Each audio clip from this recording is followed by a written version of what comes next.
Hey there! Today I'm going to be creating a double page 12 by 12 scrapbook layout.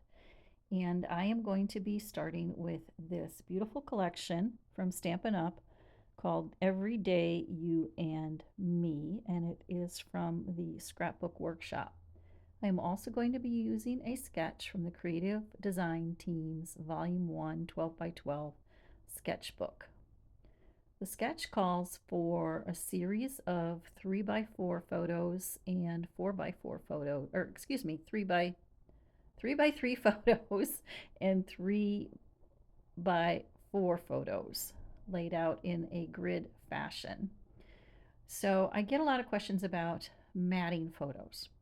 I like to leave a white border around my photos before I put them on the cardstock mat. Now, I will take the actual photo, and if it's a 3 by 4, I am going to trim it down to 2 6/8 by 3 6/8. And usually it's not a problem to trim the photo down like that because there's just, your photo doesn't generally, your subject doesn't generally go all to the way to the edge of the photo, so you're just trimming off a little bit of extra that's not important to the photo itself. So then the white mat, then we are going to trim to 2 7/8 by 3 7/8.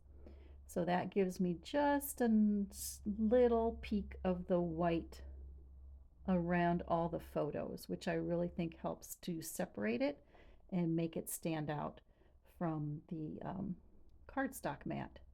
So now by trimming it down like that, now I can use my 12 by 12 piece of cardstock and cut it into the actual size of 3 by 4.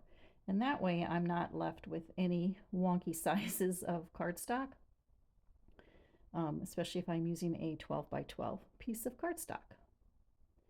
All right, so now we are going to take and let's figure out which designer series papers we want. This gray one that I'm using here comes from the workshop kit, and that is exclusive to the Scrapbook Workshop kit. And then I'm going to audition a couple of these other papers here on the side, and I'm slipping this little, is that Pool Party or Lost Lagoon? I think it's a Lost Lagoon color, and again that is exclusive to the workshop kit, but the sketch calls for just a little strip of it showing there. Now I took this sticker title from the sticker sheet and I cut it out with the backing and all so that I could test it out on my scrapbook page. And you'll see that I changed that title as we go along here. I do make some changes to the background and to that title. Now I'm showing you that I wanted to sponge the edges of all the photos to help them stand out from that designer series paper. I started with the gray granite, but it was too light. So then I got my basic gray, and I'm going to go around and lightly sponge around the edges of all the photos using my dome foam topper and a little blending handle. I get these from scrapbook.com, and I can leave the links down below in the description box with as well as all the other supplies that I use and links to purchase the products. All right, so let's go ahead and start laying out all the pieces now that I've got them all cut down.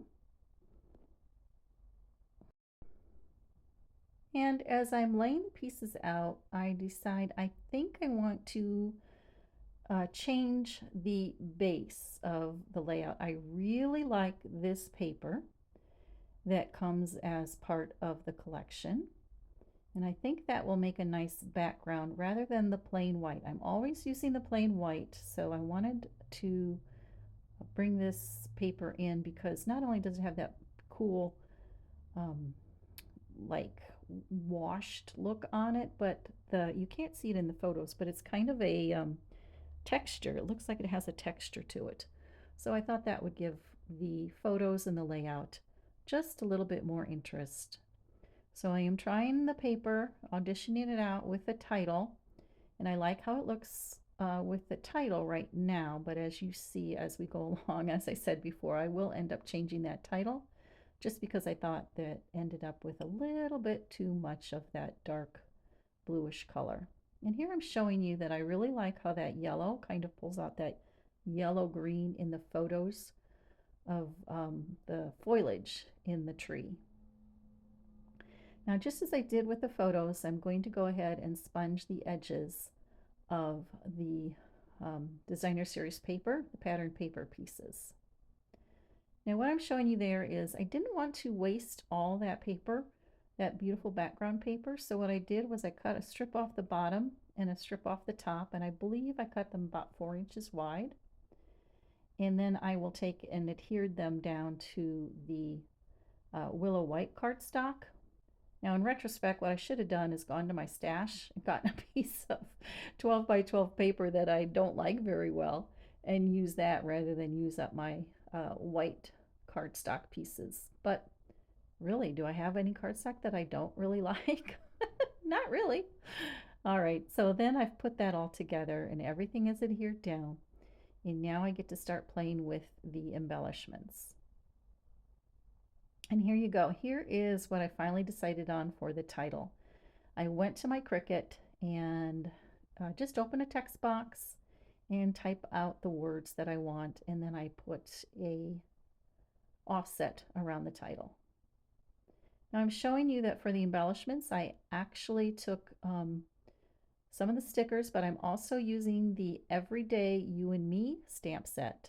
And I'm going to stamp and die cut some of those floral images and leaf images to help me build the clusters around the page.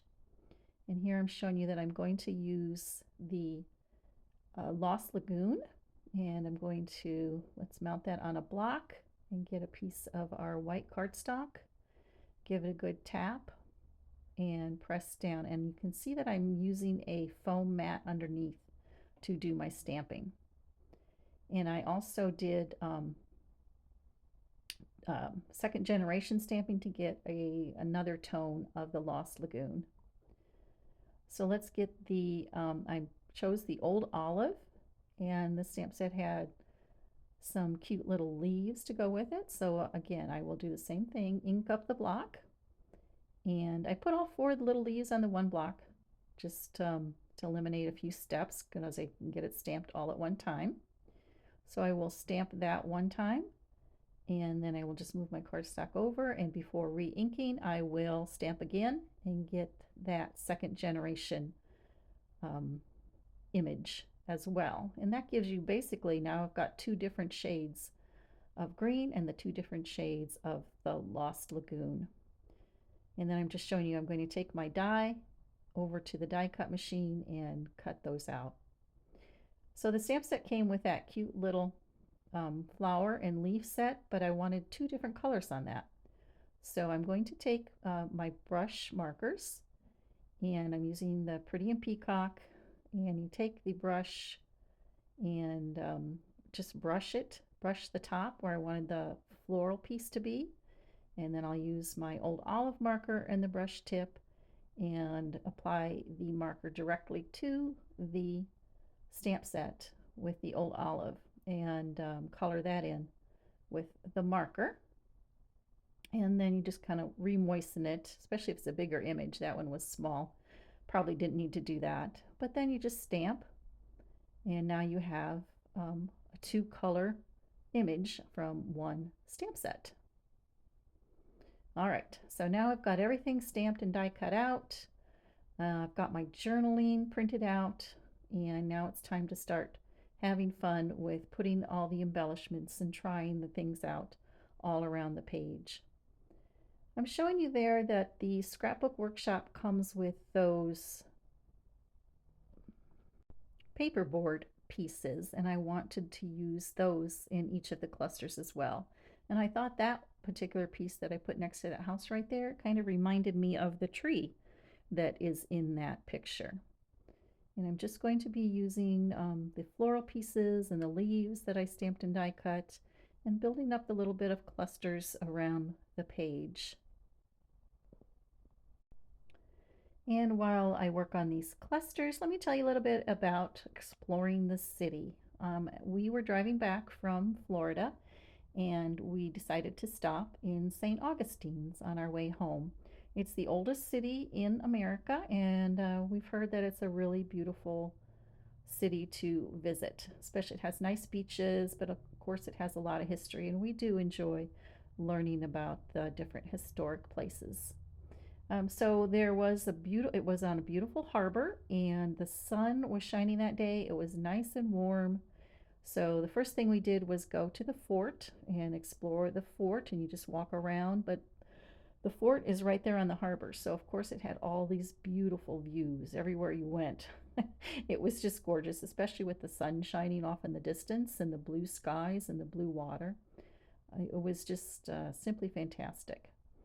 So then we took and after the fort, we went and found a really nice quiet spot for lunch. Very crowded in the city, so we were able to walk a couple blocks outside the city and we found a real nice restaurant, actually called the Floridian, and we sat on the patio and enjoyed a nice lunch together. And then after that, then we like to go on, there was a walking tour that you could take, self-guided, to walk through the different streets of the city, walk through and see some Spanish, they call it the Spanish architecture, which is prevalent in that area. So then you could also see one of the oldest houses in the city, which is that house down there you see at the bottom. All right, so I've got all the embellishments placed around the layout, and to finish it off, I want to take my take your pick tool, and I'm going to use some of these gems and place them around in each of the embellishment clusters. I really like adding gems to my embellishment clusters. I really think that it just kind of finishes things off, and they're sparkly and fun, so why not add them to your layout? So let me go ahead and hold this up for you so that you can get a close-up of all the little details around the layout. I really like how this came out.